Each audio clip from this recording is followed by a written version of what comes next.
Voilà maintenant un reportage qui va faire plaisir à tous ceux que le monde virtuel angoisse. Les jeunes générations ont tendance à se détourner des applications de rencontres et préfèrent tenter leur chance dans de vraies soirées. Un retour en arrière qui a poussé le secteur à se réinventer, comme nous le montrent Kezia Cretin et Ariel Camus. Si vous êtes en couple, l'accès à cette soirée vous est interdit.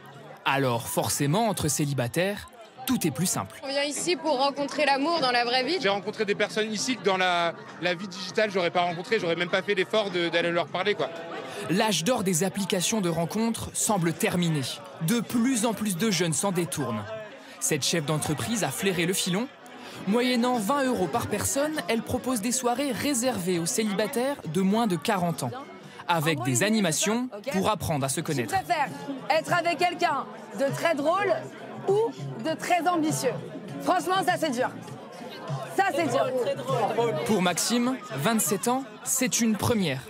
On a tous essayé à mon âge les applis de rencontre, on voit que ça ne fonctionne pas forcément très bien, donc on s'est dit allez, pourquoi pas tester une nouvelle expérience. En 3 ans, le leader du marché, Tinder, a perdu 20 millions d'abonnés dans le monde. Son cours en bourse a été divisé par 6. Même chose pour l'un de ses concurrents, Bumble. Cours de bourse divisé par 9. Comment expliquer ce désamour? À l'origine, Marine avait été séduite par l'aspect pratique des applications de rencontres. Aujourd'hui, elle se dit lassée et déçue. Là, j'ai Hinge et Raya que je n'utilise plus. Ça devient en fait comme du contenu sur Instagram. Quand on s'ennuie, on va sur l'appli et on swipe, on like, on met une croix. Et finalement, en fait, c'est de la consommation de contenu. Et je pense que derrière, il n'y a plus de vraie recherche. Ce sentiment a un nom, la dating fatigue. Comprenez? Fatigue des rendez-vous amoureux. Selon cette spécialiste, à cause de l'abondance des profils présents sur les applications, les interactions perdent de leur valeur. Peut-être que ce profil est sympa, mais sans doute que je peux en avoir 2, 3, 4, 5, 6 mieux. On a tellement tendance à être dans une logique de supermarché qu'au bout d'un moment, on lâche l'affaire. Le retour à la réalité attire. Pour les agences matrimoniales, c'est une renaissance. En 5 ans, plus d'une trentaine ont ouvert en France. Mais les applications n'ont pas dit leur dernier mot.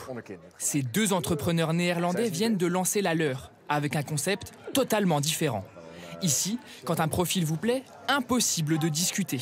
La seule option, se fixer un rendez-vous réel dans un bar ou un restaurant partenaire de l'application. Si vous décidez de vous rencontrer, il y a juste à renseigner vos disponibilités. Par exemple, jeudi soir, 20h30. Ensuite, c'est nous qui organisons le premier rendez-vous. Pour éviter les annulations de dernière minute, il faut payer 9 € par personne à chaque rendez-vous. Des applications contraintes de se réinventer pour survivre, les géants du secteur ont promis de changer leurs algorithmes pour favoriser les rencontres dans la vie réelle.